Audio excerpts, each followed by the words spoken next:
کہ ایودھیا میں جا کر رام مندر بنانے کی بات یا 3 طلاق کو غلط کہنے کی بات مسلمان عورتیں کر رہی ہے.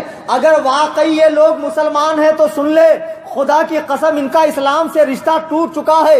3 طلاق ایک مجلس میں دینا برا ہے، غلط ہے، اچھا عمل نہیں ہے، لیکن دے دیا تو طلاق ہو گئی. اس کے بعد بیوی کو بغیر حلالے کے رکھنا جائز نہیں ہے، اور جو بغیر حلالے کے حرامہ سے رکھ رہے ہیں آخرت میں ضرور عذاب کیے جائیں گے، ضرور اللہ کی پکڑ میں آئیں گے. اب وہ مسلمان عورتیں جو مودی سے کہہ رہی ہے ہمیں انصاف دلاؤ، 3 طلاق والا قانون ختم کر دو، 3 طلاق کو 1 قرار دو. مودی اللہ و رسول کے بنائے ہوئے قانون کو نہیں بدل سکتا ہے. کان کھول کے سن لو، جب بھی کسی نے اللہ و رسول کے قانون کو بدلنے کی کوشش کی ہے خدا کی قسم وہ صفحے ہستی سے مٹ گیا ہے. یہ اللہ تبارک و تعالیٰ کا قانون. نعرہ تکبیر، نعرہ تکبیر، نعرہ رسالت، نعرہ رسالت. مفتی کلیم حنفی صاحب، آپ کو معلوم نہیں ہندوستان کی سرزمین پر جب ایمرجنسی کا دور نافذ کیا گیا، ایمرجنسی کا دور نافذ کیا گیا، یہ دیوبندی مولوی ہے جو آج مسلمانوں کے ہمدرد بن کے آگے آ رہے ہیں. انہوں نے نسبندی کو جائز قرار دیا تھا. پوری تاریخ موجود ہے، پوری ہسٹری موجود ہے، اس دور کے اخبار کے تراشیدے ہمارے پاس موجود ہے. دیوبندیوں نے نسبندی کو، دیوبندی ہے تو نسبندی کو جائز قرار دیا.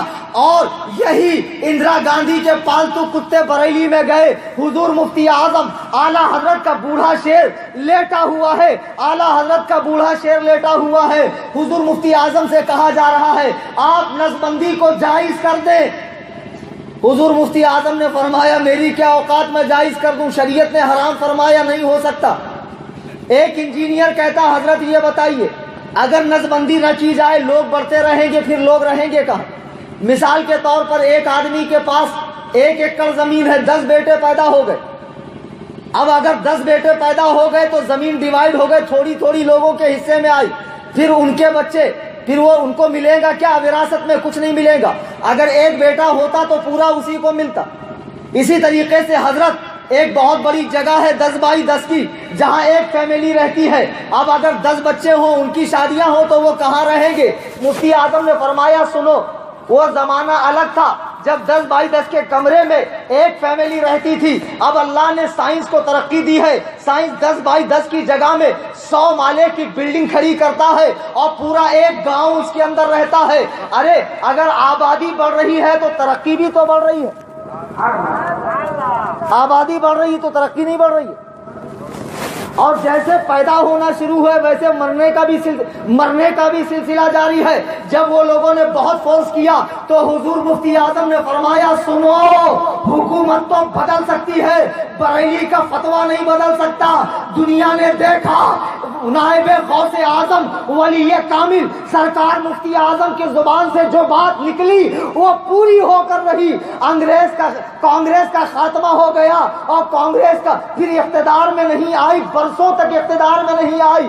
آج یہی سازش بی جے پی گورنمنٹ کر رہی ہے 3 طلاق کو 1 قرار دے کر، اور اسی طریقے سے مدارس اسلامیہ کا نصاب چینج کر کے اسی طریقے سے مندر کے نام پر سازش کی جا رہی ہے. میری گزارش اپنے مسلمان بھائیوں سے ہے جو عورتیں 3 طلاق کا سپورٹ کر رہی ہے کہ 3 طلاق کو 1 قرار دیا جائے، وہ جانے انجانے میں بہت بڑی بھول کر رہی ہے، اللہ و رسول کی مخالفت کر رہی ہے. میری ماں بہنوں 3 طلاق دینا بے شک برا ہے، لیکن کسی نے اگر دے دیا تو طلاق ہو گئی. اب مسلمان عورت کو یہ حق حاصل نہیں ہے وہ اللہ و رسول سے زور آزمائی کرے، ان کے قانون کے خلاف بولے.